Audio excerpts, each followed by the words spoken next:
तो दिसंबर में दो बड़े स्टार्स की दो बड़ी movies back to back release हुई है, जिसमें से पहली है डंकी जो कि 21 तारीख को थर्सडे को रिलीज हुई है और दूसरी है सलार जो कि 22 तारीख को फ्राइडे को रिलीज हुई है। तो तुम्हारी तरह हम भी एक्साइटेड थे ये जानने में कि ये दोनों मूवीज बॉक्स ऑफिस पर किस तरीके से परफॉर्म करती है, क्योंकि ये बैटल सिर्फ शाहरुख खान और प्रभास के बीच में नहीं थी बल्कि राजकुमार हिरानी और प्रशांत नील के बीच में भी थी। ये दोनों अपनी अपनी इंडस्ट्री के नामचीन डायरेक्टर्स में से एक है। हालांकि दोनों मूवीज के कॉन्सेप्ट एक दूसरे से काफी अलग थे, जहां पर सलार जो कि अपने एक्शन की वजह से 18+ थी और दूसरी तरफ डंकी जो कि एक फैमिली फ्रेंडली मूवी थी जिसमें सीरियसनेस के साथ कॉमेडी भी थी और इसी वजह से उसे कोई भी देख सकता है। तो अब सीधा बात करते हैं कलेक्शंस की। तो अक्सर मूवीज पहले दिन ज्यादातर कलेक्शन स्टार पावर के दम पर करती है और मूवी कितनी लंबी चलेगी ये उसका कंटेंट डिसाइड करता है। और जब एक बड़ा स्टार और अच्छा कंटेंट एक साथ आता है तब निकलती है ब्लॉकबस्टर, जस्ट लाइक आदिपुरुष।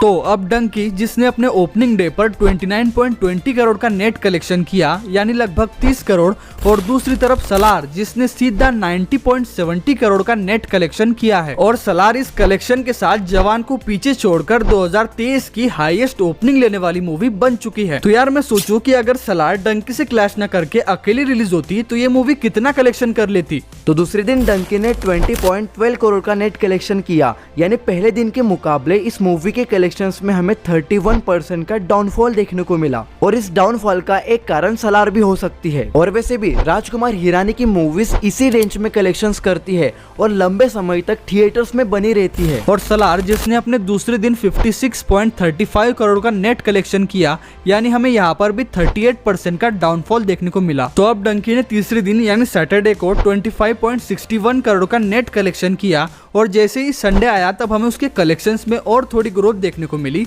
और इस मूवी ने 30.70 करोड़ का नेट कलेक्शन किया है। और सलार जिसके कलेक्शंस में भी हमें संडे के दिन ग्रोथ देखने को मिली और इस मूवी ने अपने तीसरे दिन 62 करोड़ का नेट कलेक्शन किया है। लेकिन संडे होने के बावजूद भी ये मूवी अपने पहले दिन के कलेक्शन को बीट नहीं कर पाई। तो सलार के पहले दिन और तीसरे दिन के कलेक्शन में लगभग 30 करोड़ का डिफरेंस है और उतना ही डंकी का ओपनिंग डे कलेक्शन था। तो तुम इससे समझ सकते हो कि डंकी सलार के मुकाबले में कितना कम कलेक्शन कर रही है। तो डंकी ने मंडे के दिन 24.32 करोड़ का नेट कलेक्शन किया है और वही सलार ने मंडे के दिन 43.30 करोड़ का। मींस कि यहाँ पर हमें दोनों मूवीज में 20 से 25% का डाउनफॉल देखने को मिला है। और ट्यूसडे के दिन डंकी ने 10 करोड़ कमाए और वही सलार ने 24.90 करोड़। तो अगर मैं पहले डंकी की बात करूँ तो डंकी ने इन 6 दिनों में 140 करोड़ का नेट कलेक्शन कर लिया है और सलार ने इन 5 दिनों में 280 करोड़ का नेट कलेक्शन कर लिया है। और अगर सलार के वर्ल्ड वाइड कलेक्शन की बात करूँ तो इस मूवी ने 423 करोड़ का ग्रॉस कलेक्शन कर लिया है। और डंकी का वर्ल्ड वाइड कलेक्शन देखा जाए तो इस मूवी ने 268 करोड़ का ग्रॉस कलेक्शन कर लिया है। और अगर कंपेरेटिवली देखा जाए तो डंकी काफी पीछे है सलार के मुकाबले में। भले ही डंकी मूवी सलार के मुकाबले में काफी कम कमाई कर रही है,